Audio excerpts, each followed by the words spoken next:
But you have a duty before the sitting, before coming to the sitting, if you can have a good walking meditation session, that your battery will be fully charged. So therefore, even though I try to give the instruction on sitting meditation, you may carefully observe the timetable. Timetable would say each and every sitting has to do after a walking meditation. So therefore, in a regular way, I would have explained the walking meditation first. But I find it is easy to introduce mindfulness in the sitting meditation, and same jargon, same terminology I can use for the walking meditation in the comparative way. That's why I wanted to paint a picture on the sitting meditation. Hoping that you grasp the idea, I would like to compare sitting meditation with the walking meditation, so that definitely when you go home back, you will be more thankful, pay gratitude to the Nisarnavane, not due to this any other thing, but due to walking meditation. Even then we are little unsatisfactory as far as the walking paths are concerned.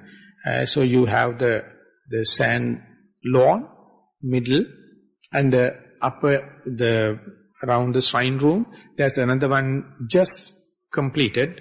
So you all are lucky to have these two. Whenever these sand bits are not available, for example, for rain and any other kind of thing, so you have to use the indoor walking paths. That is just an alternative for the sand bed. Sand bed is the best. For the males, they are better off because around the meditation hall, you have enough walking paths, and they are prepared. They are not traditional, perfect this thing, but to make use the lawn as much as possible, put boundaries just like a swimming pool for a competition. So that is the part we call the walking paths. And when you go out go to the monastery, males of course daily, but the others also may visit. There are some already set standard traditional walking paths meant for individual yogi, and that is in the separate kutis or separate dwelling places. But near the meditation hall you have the common meditation path, but anyway effect is the same. So in order to make the meditation path, you may see it's a flat ground, straight one, and laid down with half an inch of the soft sand.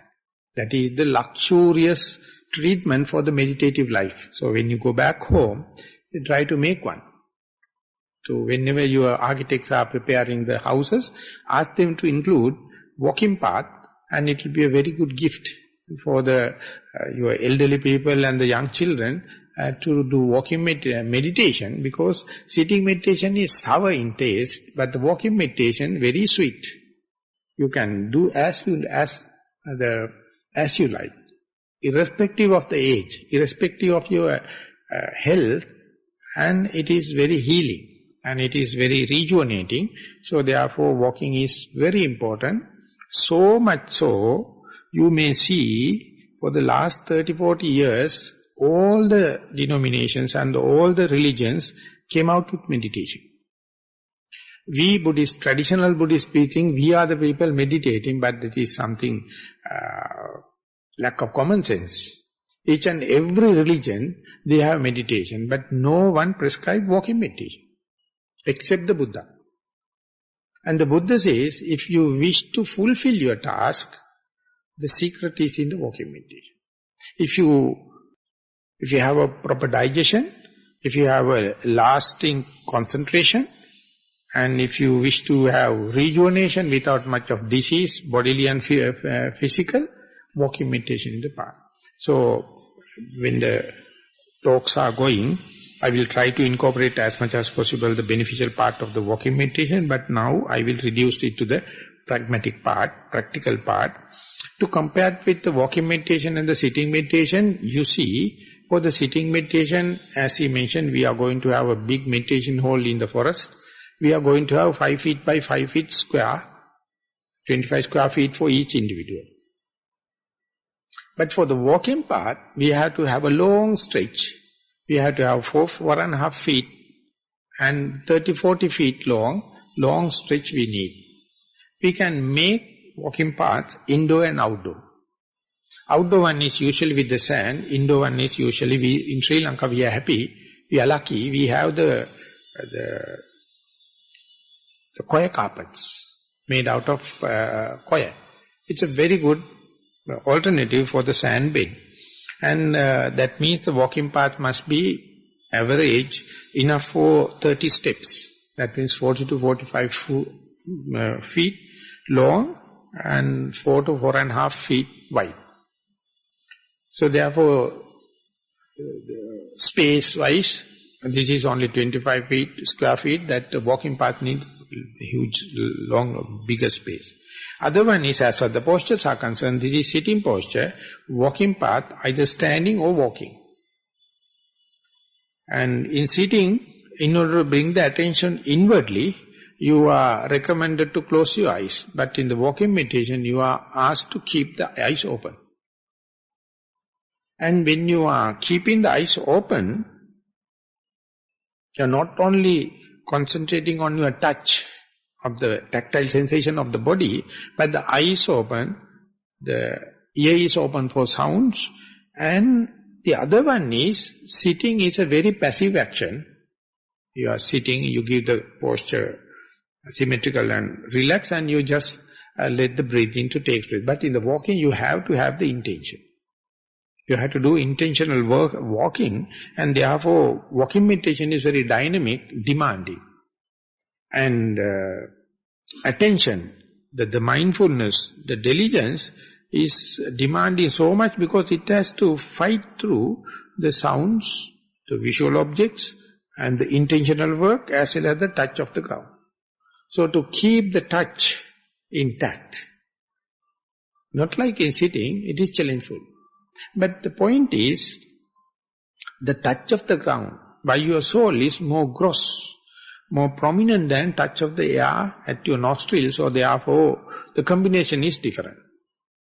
So whenever you keep the legs, keep the foot, in the walking meditation, your object of meditation is the touch of the ground, how the soul is touching the ground, starting from the heel, spreading toward the toes.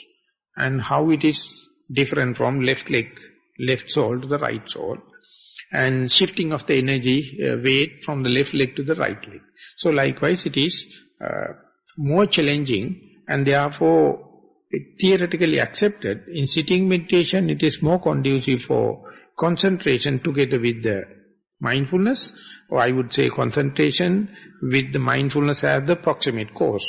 But in the walking meditation, the mindfulness is backed by energy, so therefore in the walking meditation you develop a lot of energy so that the metabolism and the bodily functions will be regulated. So therefore walking meditation is a preliminary work to aiming at successful sitting. And many people, of course tomorrow at 1 o'clock, 1 to 2:30 we have a question and answer session. Many will come out and ask, what is the speed of walking meditation? Because it's a technical aspect. In the breathing we call natural breathing. Walking also, many people try to regulate it, and it is not recommended. So therefore the best is, you go and select your walking path. And this is the stretch I am going to walk. And at the end of it, facing the walking path, stand still. Experience now, here now I am standing. There you may get the figure, not like a pyramid shape, but it's like a peg or like a candle. You feel you are standing on the ground, and make sure you are now in the present moment. Here, now, standing. And you are looking at your walking path that is supposed to take it as your for walking meditation. And if the body is not with much of any friction or any trouble, then you walk the distance that you determine, or what is the walking path is being meant, in a normal speed without any meditation, without any noting. Just let the body to make decision, what is my normal speed. So don't try to imitate slow walking or faster walking. Just let the body to walk, decide the body's speed, and you must feel comfortable. You must feel familiarized with the walking path till that happens. Maybe few minutes, you just keep on walking up and down in order to check the path, whether it is okay for me to walk, am I crossing other people, is there any weeds or any kind of thing. Like that you are just walking in order to familiarize. Once you become familiarized, then only you take the meditative object, that is the soul. That means in the sitting meditation, your attention is in the upper part of the body, but in the walking meditation, your attention is definitely lower part of your body. So therefore, not to get mixed up, you are supposed to keep the arms in a non-swinging way in front of you or behind you, so that your attention will be simply going to the lower part of your body. So now onward, you are try to be with, as when and where the right leg is keeping, you try to feel the touch of the ground by the right sole. When the left leg is keeping, you keep the touch with the left leg and keep as much as possible, but don't try to be restricted to it, because your eyes are bringing a lot of visions, ears are making a lot of noise, sounds, listenings, and the bodily movements make air movements. So let them be, but don't make it a point to worry. You keep touch with the right leg and the left leg.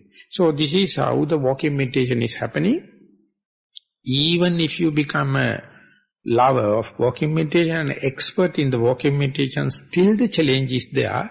When you go to the end and when you are turning, definitely your mindfulness will be scattered off. Your concentration will be scattered off. So therefore, your prime task is to develop the concentration and the mindfulness in the middle pace, and when you go to the end, try to maintain that the same contributor of the mindfulness without breaking, and bring it back to the other side.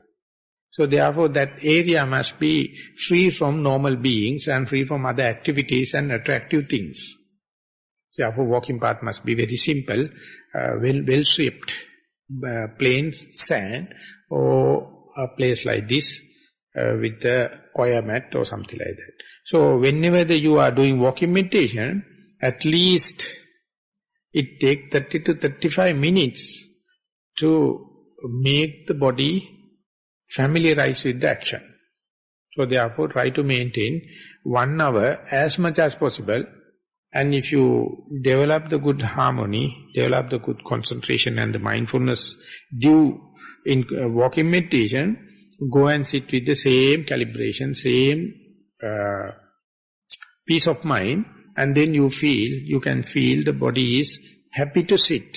After walking about 45 minutes, 1 hour, sitting will be comfortable. Adjust yourself and give the mindfulness to the primary object, and you can see it is going more and more deeper than without walking meditation. And that is how the walking meditation and the sitting has to go in hand. And the other general ethical benefits are, if you all are interested in teaching meditation for the younger people, don't prescribe sitting meditation. Ask them to go and do walking meditation, they will find it very easier. And if you wish to prescribe it for your parents and the elderly generation, they also find very difficult to sit and wait. And the walking is easier. Even if you fallen into sickness and recovering, don't regiment, don't cramp yourself into the sitting meditation.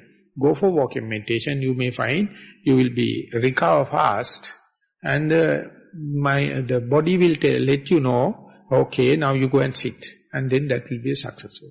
So therefore walking meditation has a wider application, but unlucky enough, nowadays very little emphasis given to walking meditation, so therefore continuity is disturbed. So don't let that weakness creep into your meditation. Give 50% time, 50-50 on sitting and walking.